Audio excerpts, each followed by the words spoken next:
Okay, once again, you're not casual. Take the jacket off. Jay hurt his back lifting the 5 pounds, babe. Oh, great. Great? What? Hurt his back. Oh, you hurt your back? Yeah. That's not good, Jay. Okay, we ready? Babe, gonna need you to tan calma, amore. Silencio, por favor. Farazu do sacrificio. I can't amore. handle this foreign talk around me, okay?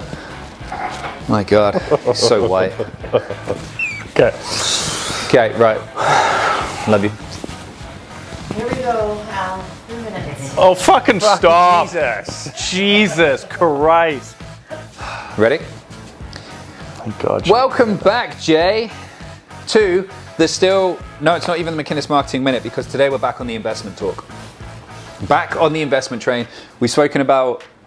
Is this couch conversations, technically speaking? We have this conversation every time we record one of this. You ask me if it's couch conversations, I say no. Whines like a child. Like, it's like repeating myself over and over again. So what is it? What am I going to put it under when we upload it? It doesn't need to be under anything. You don't need to label it under anything. Everything needs to be labeled. Nothing needs to be labeled. Literally, we live in a day and age where you cannot label. That's literally what's wrong with the world. Moving forward. So, and my fiance to be in the background, or sorry, my wife to be in the background is just there laughing and mugging us off. So if you hear the odd chuckle, that's what it is. Should have mic'd her up. Do not give her a platform.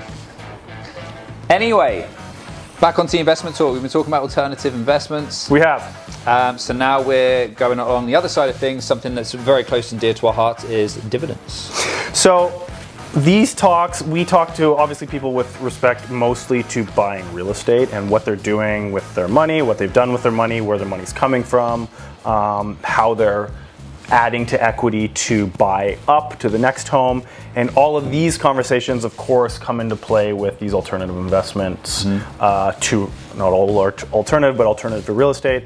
And we, of course, discuss this sort of stuff outside of real estate commonly as well. So we thought, let's just open up the conversation to the people.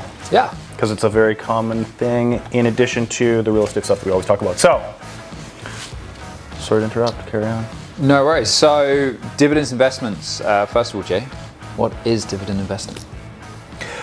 What is a dividend, Jay? Or commonly known as divvy to those of us. Sounds horrible, doesn't it? Divvy. So obviously purchasing a company that offers a distribution or a divvy. Is that an English thing? No, I've heard you use it It's before. just you. I've never Don't said try that. and play I've dumb never now. said that I've heard you in use my it before. ever. Pretty sure you gave me the phrase. And they can pay out by way of percentage. Do you want by way to of get a to it? fixed amount. And then as share prices fluctuate, of course, the percentage return of that distribution fluctuates. Beyond that, it's a company paying out its shareholders either quarterly or monthly. You buy a share, they pay a percentage in dividends. Yeah, but You then get that percentage over the year paid in either monthly, quarterly, 6-month, or annual installments. I don't know of anyone, and I'd If like it's you to for- enlighten me of if it's companies for- that pay in 6-month or 12-month increments. Well, keep saying Disney. this, I've just never heard. Disney used to pay in 6 months. Now they've stopped. So what do they do now? Quarterly? No, they don't even do dividends anymore. Oh wow, I didn't know that. So that was a big shock to the system. Okay. But yeah, so the reason why people do it is because it's typically a lot safer, and obviously it's residual income. You don't have to do anything. You own that stock, and then every quarter or whatever the dividend distribution may be, you get paid. And obviously you have more and more dripping back in, then you're going to get paid more and more. So I think the premise that a lot of people will play in the stock market in a capital gain level, which from what I hear is much more common. And then there's which I would call gambling personally. It's buy today and hope it goes up for tomorrow. A lot of people would disagree with that, but that's fine. Then a lot again is dealt with in the dividend market. So you're creating that passive income, we could call it. You purchase, you are not guaranteed, of course, dividends can change and fluctuate, but you are going to safely assume by a variety of metrics that we can talk about that the money will be there monthly, quarterly, half year or annually, apparently, coming in. And as you build that, we'll call it nest egg for retirement in that regard, in addition to your real estate and all other stuff, that dividend distribution total will grow, giving you cash flow when you're old and white-haired like I almost am. /R. Yeah, it's typically a much more safer route as well, because to your point, the gambling side of things, buying a stock, hoping it goes up, and then cashing it out for capital gains. And additionally, sorry to interrupt, on that topic, there's typically companies that have a good track record of this are much larger, more established companies that you're investing in. Yeah, I think a lot of people, when they get into the stock market, they have the fear it's going to go to zero. Like, I'm going to put $5,000 in and it's going to go to zero. But typically what you're investing in when it comes to dividends, those type of companies with track records, whether you're looking at like Disney, AT&T, Coca-Cola, people like that, they've been around for numerous years, have a good track record of paying dividends and whatnot. Although you just said Disney cut their dividend. So, okay, so Disney cut it, but it's still not gone to zero. So you haven't lost your obviously money. The stock price, yeah. So the stock price is still there. It does fluctuate, and it's kind of a nice way to get involved in the stock market without looking every day, is my investment up, is my investment down, what's going on with it, because you're buying it for that dividend payment. You're not buying it in order to see it go up. So as long as you still own it and it's still paying that percentage to you every year, split over those payments, it's residual income that you can be more safe in, as opposed to going, like we were talking about before, NFTs and other things like crypto and gold and things like that. Excuse me. Yes, and I think it's nice for people starting to get, not that you have, this is a beginner's realm It's like or a anything. gateway drug for Well, yeah, investing. you can buy like any stock's $10. Yeah. You can buy one share Yeah. if you want.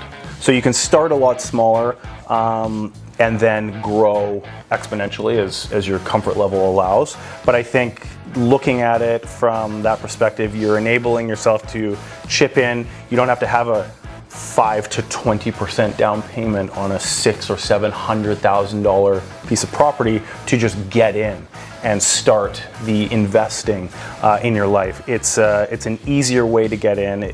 I think it's fun researching the companies, looking at all the triggers you're going to look for to see if it's worth investing in or not, and the histories of these companies. But if you don't have time, which a lot of people don't claim to, which I think is bullshit, but anyway, if you don't have time to research and care for future you, which this all is, and put the time in today to secure your future later on, obviously there's professionals that you can hire. Yeah, I wouldn't say go to the professionals though, because they'll eat into your commissions. There's details beside it all, of course, but I think it's something that is, personally, like I talk about it with the kids, they're obviously way too young to understand it, but just getting them in that mindset that you can buy a small piece of a big company that does these things and they will pay you to own it. Well, and then you've got the benefit of the seventh wonder of the world, compound interest. You brought the seventh wonder up Before. last week or the week before? Yeah, That's true. It's a wonder. It deserves to be brought up. This is 100% true. You can actually set it so it's a drip campaign, so all of your dividends will actually get reinvested in those shares that you're getting the dividends from. So as well as you contributing each month, whatever it may be, any gains that you're getting, any money that you're making, you can drip that back in, so it will continuously buy shares for you. And that's why it makes it so efficient, because when you get to a point that you're, every quarter you're buying enough to have another share, another 2 shares, another 3 shares, 4 shares, 5 shares, 10 shares, it all compounds up and it increases pretty substantially. And of course, it's leading to hopefully you're going to get there before retirement, but it's leading to the point where you can wake up and you can say, I really don't want to go to work today. I just want to stay in bed and have a duvet day. And you don't have to worry. A duvet day. Duvet day. So, fun fact for you, company in England, British Gas, they would allow you 2 duvet days a year. They called it that. Duvet days, that's what they called it. And it was literally 2 days in the year where you could call up and be like, I want to call in one of my duvet days. And it's where you just really don't feel like going into work. Really? Yeah. Interesting. Yeah. So yeah. Yeah, I think, let's get into some of the topic lines here. What is it? We've gone through that. So what companies? Why you want to invest in it. Basically, to that, obviously, for your future you, give yourself a little slowly contribution. You're paying yourself money without doing anything. I think everyone wants to retire, but no one knows how the hell they're going to do it. And this is an easy strategy. We talked about dollar cost averaging last week. An easy strategy to start dollar cost averaging into something that's going to pay you to own it, that you can contribute yourself. Now, if you have pensions and all this sort of stuff, hopefully they're around in 30, 40, 50 years whenever you're retiring. There's obviously a risk at that, but this is something that you can control yourself, that you need to kind of take the reins of. So this is the part of the conversation I hate, because I hate when people talk about for retirement. It's like, I get that, but like in my personal opinion, I feel that you should go into investing with the aim of getting as much as you can to benefit from it as early as possible. Well, of course, you want your retirement option as early as possible in life. You want to be able to earn a substantial enough amount so that you're not just waiting until you're 65 and then you can just barely make it by. I think people forget is when you're walking down the street, especially in Vancouver, and some guy zooms past in a Ferrari or something like that. You either think trust fund, or if they can actually afford it, even part of that trust fund is typically made up not just by a base salary. So I think a lot of people will look at it and they're like, what does that person earn a year? Like, what's their salary? Like, who are they employed by, and what's that number that they're getting every year? They don't realize, no, that person's probably got a salary, and then they've got various different other forms of investment. And in my personal opinion, dividends should just be one part of your investment strategy. We can go into that another time. But it's all of these things that add up that allow people wealth in order to afford these nice things. I think they said the majority of millionaires in the US today never earned more than $100,000 a year through their life. Oh, really? So that just goes to show they didn't have one big windfall cash payout of some sort. They didn't win the lottery or the settlement or whatever, or make millions of dollars a year.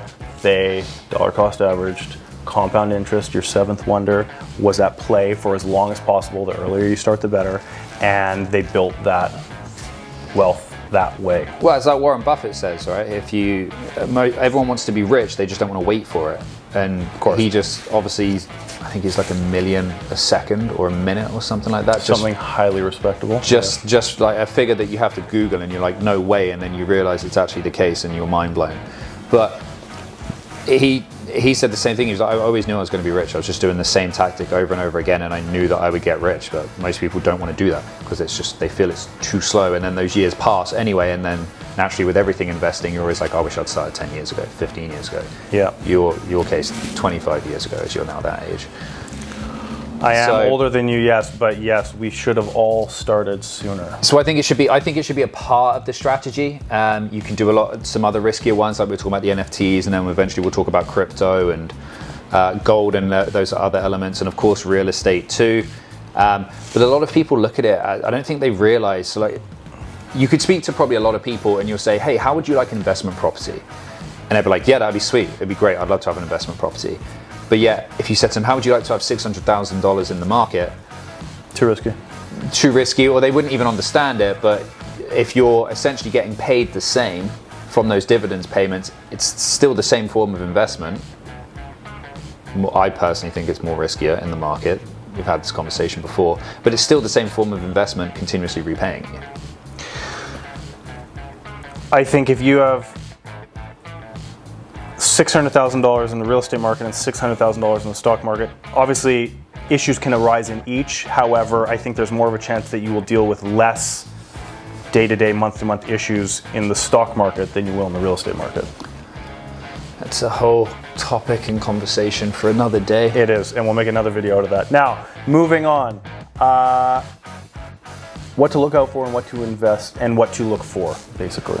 So you already mentioned it, the dividends track record. How good are they at paying dividends? Has it consistently gone up? Have they had to cut dividends? I always like looking at like the local news, like AT&T went through that thing somewhat recently, that there was a part that was going to get bought out and it was going to hit dividends and stuff like that. Obviously Disney then stopping their dividends. PE ratio is another one that a lot of people work. Price to earnings ratio. Yeah. So, God, I've forgotten the calculation for it now. So that, current of course, share price divided by earned profits per share or something. I can't remember, but that figure can change. That's the only thing. So a lot of people talk about having a PE ratio over a certain amount. Just be aware of what market you're looking at, because I think broadcast companies have like an average of 12 to 15 PE ratio, but then software companies have a PE ratio of like 60. So you got to look at that. It varies. I think the dividend payout ratio, how much of their money they're paying out each month or quarter to dividends. And you love a good risky one. You love a good risky one, like a high interest. Typically, if the dividends payout is a high percentage, there is a risk that they're going to cut back because they can't continuously keep paying a high percent dividends without essentially the money to back it up.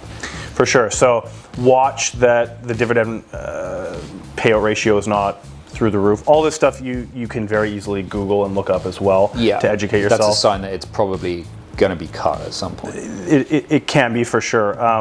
And looking at the history of the dividends, how long have they been paying dividends for? Have they ever cut the dividends based on economic or internal circumstance? And how long term you believe the company will be around.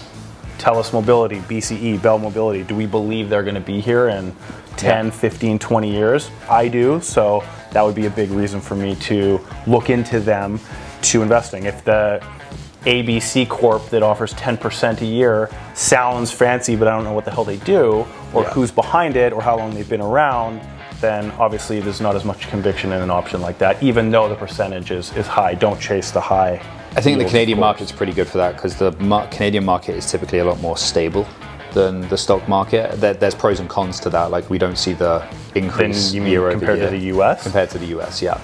So, for example, like I like the banks. They're very stable. They don't typically staple move. in any retirement account. They don't should be. They don't typically move too much. They do pay a dividends, and for some you can rest pretty assured. They don't have the high swings that some do, and I mean the Canadian market overall doesn't have those high swings in the same way that the US does. So that then also benefits the investor who just wants to put money in and allow it to compound and grow, and not have to worry about it. So yes. I think that sums it up, no? I think so. I think it's a very good option for people wanting to start in investing in general. It's an easier step in. I think it should be a part of everyone's option in their diversified portfolio of what they have. I always look at the other end of life. So what do we want? Real estate? Do we want stocks? What do we want in the retirement portfolio? Obviously, variety and diversification is key. This is a way you can, even within just stocks, you can diversify across any industry. And even for the advanced investor, obviously, I think it needs to be there and part of that monthly payment coming into the account for doing nothing. Yeah, it's super simple as well. Once you got used to, if you say you invest with RBC, it's super simple. It's just like ordering something from Amazon. Once you get used to it, and it's probably like that quick. You can just smash it out online. It's super Big easy. banks, $10 a trade. Still, I think there's pressure for that to come off. You can do stuff like Quest Trade that can be cheaper. They will do ETFs for free. So there is a slight trading fee, but that's all who you're going through and a million different platforms. But I think that sums it up. I think so. Get on your dividends investing, guys. Message for questions. And subscribe below and hit like as well. And hit like as well.